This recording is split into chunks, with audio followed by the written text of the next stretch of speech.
Okay, so week 3 assignment is this annotated bibliography, where you're basically practicing all these other skills that you will also need, like quoting from sources, paraphrasing from sources, and so on. The first thing to see is the sample week 3 assignment. Download this. They used to also include a template, which I could do, but here's what I suggest people do: is you just use this as your template. So it's a complete. This is the completed assignment, an example from the past. And so, just for format wise, I would, if it were me, I would just use this and like replace this information with my information. All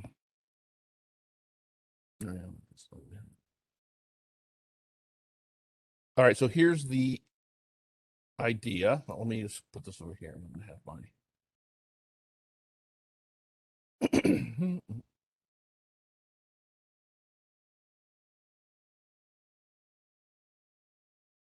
okay. So a rich annotation for each source, according to what it says in the reading. So you have 6 sources. For now, right, you're doing, and I'll talk about what the annotation should include 3 different things in it. But what you're doing is you have your 6 sources, you're doing it for 6. It's also saying here, like, if you find something else that's more useful, like in the future, like another source, you don't need to like redo it, like the annotated bibliography, because you've sort of already done it for. So don't worry about like it. Doesn't mean like you're like stuck with whatever sources you are till the end of time. Um,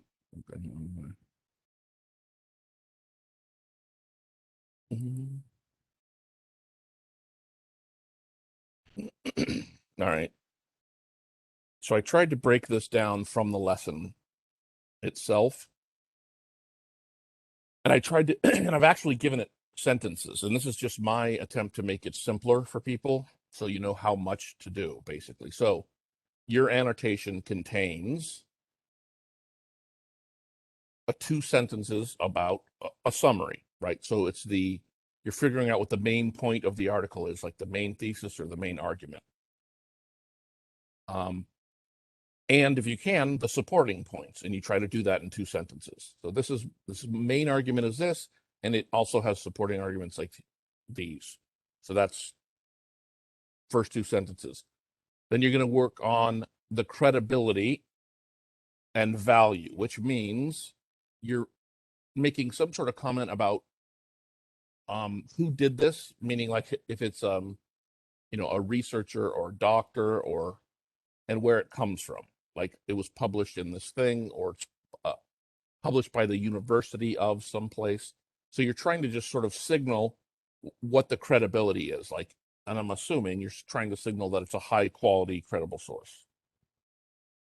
Again, so that's 2 sentences about credibility. 2 sentences about how it's going to connect to your essay. So, meaning you want to pretty explicitly say, this source will help support my argument that something, or this source will help me refute the opposing view that this and that. So, how is it going to? And you're trying to be as specific as you can. Like, you don't want to just be like, it'll help me make my argument. You really want to be like, it's going to help me make my argument, or the part of my argument that goes like this, and then you can do that. So that's what the relevance part is. And then you're pulling a quote from it that you think is important and may be useful, right? So this is also one of the benefits of this whole exercise, is that you end up with, hopefully, an important quote, at least from each of the sources, so that when you're actually writing your essay, you have them sort of done, if you're still using them by then, and you can just sort of take them and use them for your writing. So it helps. So summary, credibility, relevance, and then relevance, but an example. So altogether, you have 2, 4, 6, and then the example quote is, I don't know, another 2, something like that. I generally tell people it's like 3/4 of a page double spaced. That's usually what I think of. You'll notice, though, in the example that they give us, there are some that are shorter than that. One other part to mention, at the very beginning, you want to do an approach paragraph. Okay, so what this is sort of you explaining or describing your process of finding sources, and goals that you have for information that you still need to get, or things you still need to think about, or something, right? And so this is a pretty good example from that they're using. Everybody is using the same example. So it's like, here's what I've been doing to find sources. I would just model yours off of the language here, because a prose paragraph, if you just say do an approach paragraph, it doesn't super broad. Like, okay, but if you just sort of model it after this, you're explaining your approach. You're going to talk about a certain goal that you have, about what you still need to find out, like what you're wondering about. So you see words like, I also want to see why one particular goal of mine, and then the argument hope that you're going to be making, for your essay, or one of them at least. So that's it. You have your approach paragraph just in this format, and then you just do an APA citation, and then you do your 6 to 8 sentences. So that's the annotated bibliography. Usually the challenge is to find 6 scholarly sources, and 2 of them are supposed to be opposing your position.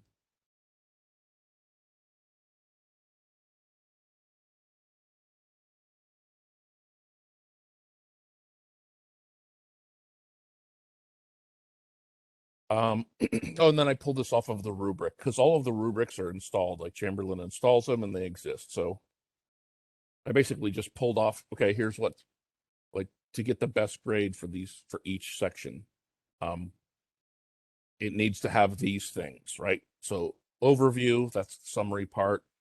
Some specific points or ideas that are in the source that have to do with your own argument, right? Like information that you can use. Evidence from the source, that just means a quote from the source. And then, I mean, sort of, I guess those two are sort of the same. I'm trying to think of the difference between, like, it makes these specific points and ideas, and then it makes these specific points and ideas, and here's how I'm going to use them. So then you just how it's going to connect to other sources. That's the last one that I didn't mention. Right. So how the source backs or opposes other sources. So I'm gonna fix that. But so that's it to the other sources that you have. So you can say things like, this source will back up or help, support the argument made by this other source, or this source has opposing views for this other source. So you want to name the other source, right? So you are like this, and usually people just use the last names. Like McCarthy has a similar argument in their article when they make this argument, da da da. So it's just about trying to make people make connections between their sources so that you can see how they relate to each other, which helps you when you write the essay.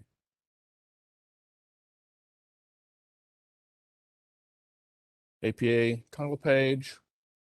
Like I said, I would just use the example as the template. So that's the annotated bibliography. I posted again. Oh wait, already here. I posted again this idea about finding scholarly sources on Google. So for some people, oh no, my daughter's school. Okay, hold on.